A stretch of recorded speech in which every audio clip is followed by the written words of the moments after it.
Hello fellow cinephysiasts, my name is Christina and welcome to another Let's Get Reels movie review. Today is my segment called What's on Netflix, where I tell you what is on Netflix that may have a low rating, that you may have never heard of, and are worth seeing.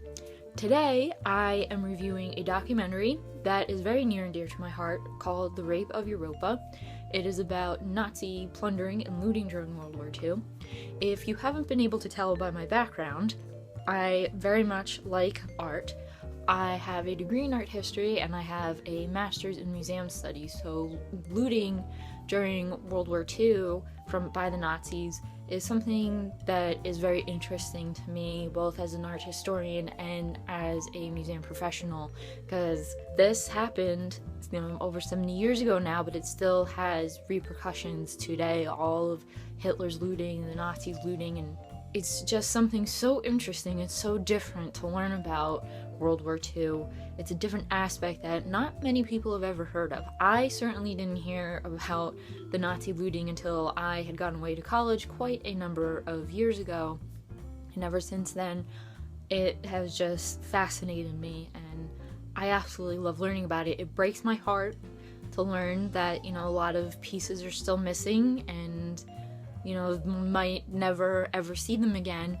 The Rape of Europa begins with explaining Hitler's rise to power and how he liked art. He thought himself as an artist, and he tried to get into an art school, but he didn't get in, and from then on he didn't really like modern art, and he liked, as one historian put it, sentimental dramatic art, which was like folk art. It was very plain, it was really nothing, and that's kind of like what his drawings were. He did make drawings in watercolors, and they're really just plain boring structures. There's nothing very interesting and any reason why you'd want to keep looking at them. He felt that modern art was degenerate art. He did not like Matisse, he did not like Picasso, he did not like Van Gogh, Monet, Manet, anybody. And Germany was at the forefront of modern art from the early 1900s up into the late 30s, and whenever he started to really push modern art out and force it to not happen.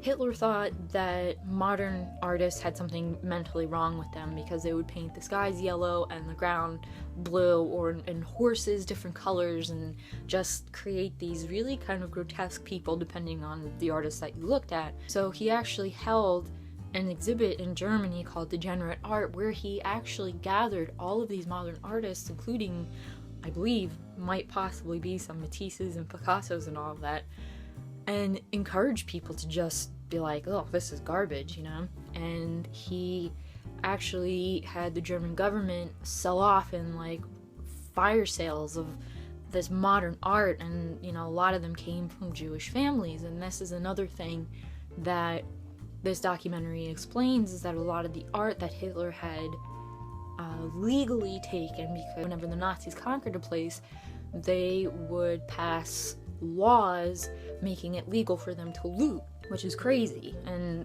it's so fascinating. And Hitler did all of this. You may not know this, but he looted all these museums and all these places and stole from people because he wanted to create the Führer Museum in his hometown of Linz.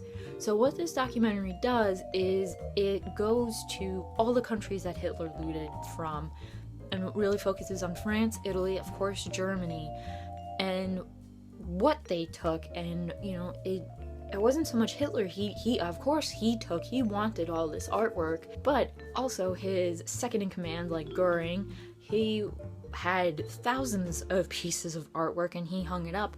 And the one thing that the documentary explains, and I thought was like, ooh, very, very interesting to look at them in this way when talking about art and them looting, is that Hitler and Goering weren't really that bright, but collecting art was seen as something scholarly and something smart and intelligent. So that's why mostly Goering wanted to collect it, because he wanted to look like he was important, like he was intelligent, and he was kind of a buffoon looking guy. One thing that is very, very important that I hope if you do watch this, or if you have seen it, that you take away or have taken away that art isn't just something leisurely to look at. It isn't something just you see in museums or anything. In America, I feel we do not fully appreciate art the way other cultures do. You know, when the documentary goes to Italy and it talks about the Monuments Men and how Hitler came in and took art, how the Nazis came in and took out, how the Americans actually destroyed several pieces of important architecture and artworks, that art wasn't just pretty things to look at. It was culturally important. It was the blood and the life of these people. I mean, you know, we don't have that here. When you think of America, you don't necessarily think of one piece of art. I mean, you can think of the Statue of Liberty, you can think of buildings in New York, you can think of the Golden Gate Bridge, but there's not that one culturally significant piece of artwork that when you think of America, that's it. It's not like when you think of France, I'm sure the Eiffel Tower was the first thing that came to your mind when you think of Italy, and you may think of the Leaning Tower of Pisa, or maybe some of the cathedrals. There's no one piece of artwork that is America, that screams America, that is what people think of when they think of us. At the end of this documentary, when Italy had been liberated, one of the women who had lived through World War II, who had been interviewed, said we weren't celebrating so much that the artwork was back when the Allies brought the artwork back to Italy. She said it was more because it felt like it was a symbol of victory. And this documentary also covers a lot of very interesting people. It covers the Monuments Men and Dean Keller, who was a very prominent Monuments Men.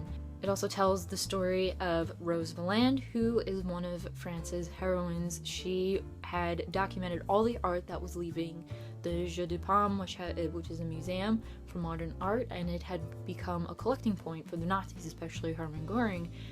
And she wrote down from memory everything that was being taken out and where it was going, and she was a spy, and fortunately she didn't get caught, and she had saved thousands of works of art, and she is a very fascinating woman. One of the reasons I wanted to watch The Rape of Europa again and review it for you guys is because, as I said, it is a different side of World War II, but I am also reading a book by Robert Edsel, who founded the Monuments Men Foundation and really wrote a lot of books highlighting the Monuments Men and really giving them the recognition that they've never really had up until past like maybe 20 years or so. So I'm reading a book entitled Saving Italy, and this is about how the Monuments Men helped to save works of art in Italy and all their monuments. And there's also some other very interesting books by Robert Edsel that I highly suggest reading. They're very, very fascinating books, fascinating topic. Rescuing Da Vinci. So this kind of covers a lot of, you know, what the Rape of Europa covers, going from, from Germany to France and across Europe and down into Italy and everything. And then The Rape of Europa is actually based off of a book of the same title by Lynn Nicholas. Again, very good book. This was like one of the books that I think was at the forefront of bringing the attention of looted art to the public. And then you have Robert Edsel's Monuments Men, which I cannot suggest more highly that you guys go and read this book as soon as you can. Forget the movie. The movie is awful. The book and the story behind the men are very, very interesting. So I can only hope that maybe I did a decent job and you guys are interested in seeing The Rape of Europa, which is on Netflix. And I hope you come away with the fact that art is important to cultures. It defines cultures. It brings people together. I would like to encourage all of you to visit the Monuments Men website, which I will provide a link for down below. If you feel that somehow you may have seen a work of art that may have been looted during World War II, please get in touch with the right people contact them so that it can be restituted to back to the right people. If you liked my review of The Rape of Europa and my ramblings about it in any way, please give this a thumbs up.